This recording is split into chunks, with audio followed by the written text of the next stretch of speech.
आदर्श आचार संहिता भी लागू हो गई है। राजनीतिक दलों के प्रतिनिधियों को भी हमने आमंत्रित करके उनको 120 पेजेस की पूरे डिटेल्ड स्लाइड्स का प्रेजेंटेशन उनको दिया है कि आदर्श आचार संहिता का पालन किस तरह से करना है, आचार संहिता का उल्लंघन नहीं हो और उस उल्लंघन होने पर क्या क्या प्रावधान है कार्रवाई के, उसके बारे में भी हमने उनको बता दिया है। साथ में जो प्रिंटिंग प्रेस जो रहती है उसमें 127 का जो आरपी एक्ट की धारा है उसके अनुसार उनको मुद्रक और प्रकाशक का नाम, अपने जो भी पोस्टर्स होर्डिंग्स जो रहेंगे उस पर छापना अनिवार्य है। साथ में उसकी सूचना हमारे कार्यालय को देना आवश्यक है। इन सारी बातों पे बात हमारी हो गई है। साथ में हमने नियंत्रण कक्ष जो जिला लेवल का है उसको भी चालू किया है, जिसका नंबर 222-226 है। जिस पे भी कोई शिकायत हो तो वो दर्ज हो सकती है।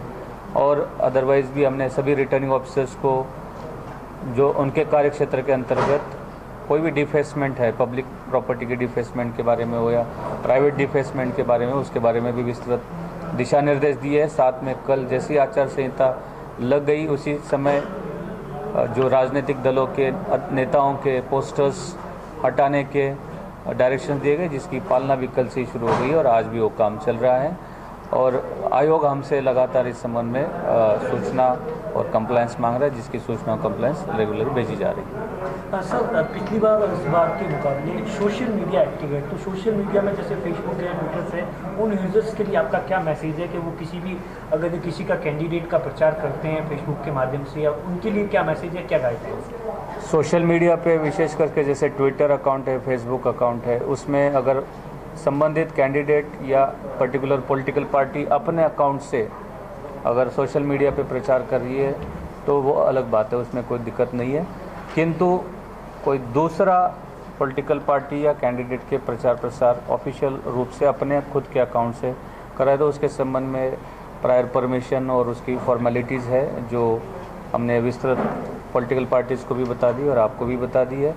इसमें एक चीज़ और मैं ज़रूर बताना चाहूँगा कि मीडिया को भी हमने अपील किया है कि किसी भी प्रकार की न्यूज़ हो जो जिसकी वास्तविकता की जानकारी आप संबंधित रिटर्निंग ऑफिसर से या जिला निर्वाचन कार्यालय से प्राप्त करें, उसके पश्चात खबर दें, ताकि किसी भी प्रकार का भ्रम लोगों के बीच में नहीं फैले और अफवाहें नहीं फैले। इसलिए मैं आप लोगों के माध्यम से भी अपील करना चाहूँगा कि सोशल मीडिया के इस्तेमाल करते समय पोल प्रक्रिया को लेके या चुनाव संबंधित कोई भी प्रक्रिया से संबंधित कोई भी बात हो, न्यूज़ हो, उसको सोशल मीडिया पे या प्रिंट या इलेक्ट्रॉनिक मीडिया पे चलाने से पूर्व में उसकी वास्तविकता जरूर संबंधित अधिकारी से पूछ के वर्जन लिया जाए, और जो वास्तविकता है उसको आप निश्चित रूप से प्रसारित कर सकते हैं। और उस पर हम करेक्ट, अगर यदि कोई छोटी मोटी गलती है, भूल है जिसको सुधारा जा सकता है, तो उसको निश्चित रूप से संबंधित अधिकारी और विभाग सुधारेगा,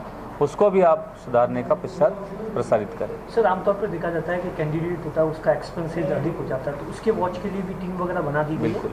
इस संबंध में जैसे ही कल आदर्श आचार संहिता की घोषणा हो गई, इसके तुरंत पश्चात flying squad, video surveillance team, video viewing team, audit team, ये सारी एक्टिवेट हो गई है। इसके साथ साथ रिटर्निंग ऑफिसर्स और उनकी पूरी टीम और सेक्टर मजिस्ट्रेट्स भी एक्टिवेट हो गए। पुलिस अधिकारियों को भी निर्देशित किया गया है किसी भी प्रकार की अवैध गतिविधियाँ, चाहे अवैध शराब के बारे में हो या अवैध तरीके से बिना स्वीकृति की अगर कोई गाड़ियाँ भी चल रही है तो उसके खिलाफ भी कार्रवाई करने के निर्देश दिए गए हैं। साथ में जो वल्नरेबिलिटी मैपिंग है इस क्रिटिकल पोलिंग स्टेशन के संबंध में है, उस संबंध में भी अधिकारियों को निर्देश दिए गए, सेक्टर मजिस्ट्रेट्स को, वो भी एक्टिवेट हो गए हैं और वो जाएंगे फील्ड में। और हमारे गज़ट नोटिफिकेशन के बाद एक स्टैटिक सर्विलेंस टीम भी रहेगी जो जगह जगह पे मौके पे नाके लगा के वाहनों की चेकिंग की जाएगी। सर, जो हथियार जिनके पास लाइसेंस होता है वो भी सबमिटेड होना? बिल्कुल, इस संबंध में हमने निर्देश जारी कर दिए हैं एसपी साहब के साथ बैठक करके कि जो सुरक्षा से रिलेटेड कार्य कर्मचारी है, चाहे वो पुलिस है या बीएसएफ, आर्मी, एयरफोर्स के जवान है, जो जिनको सुरक्षा का जिम्मा दिया हुआ है, उन लोगों को छोड़ के, और साथ में लाइसेंस शुदा जो कारखाने हैं या फैक्ट्रीज़ है या कोई संगठन है जिनको सुरक्षा के लिए ये हथियार रखना आवश्यक है, उनको छोड़ के सभी लोगों को हथियार जमा करने के निर्देश दिए गए हैं। सर, निर्वाचन आयोग ने एक ऐप जारी किया, उस ऐप के बारे में थोड़ा बताइए। इसमें सी विजिल ऐप निर्वाचन आयोग द्वारा जारी किया गया है। उसमें कोई भी जो व्यक्ति है अपने कैमरे से वीडियो या फ़ोटो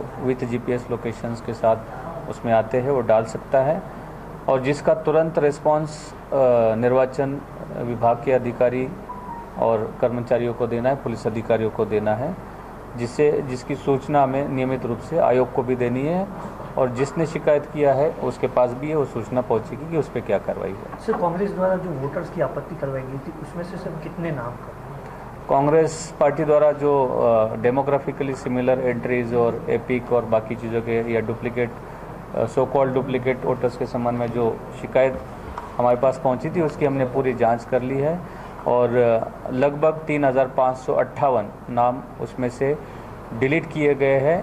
उसकी सूचना भी हमने उनको दी है, उनको मतदान सूचियों की कॉपी उपलब्ध करा दी गई है, और बैठक करके उस बारे में भी हमने उनको सूचित किया है। ठीक है, थैंक यू।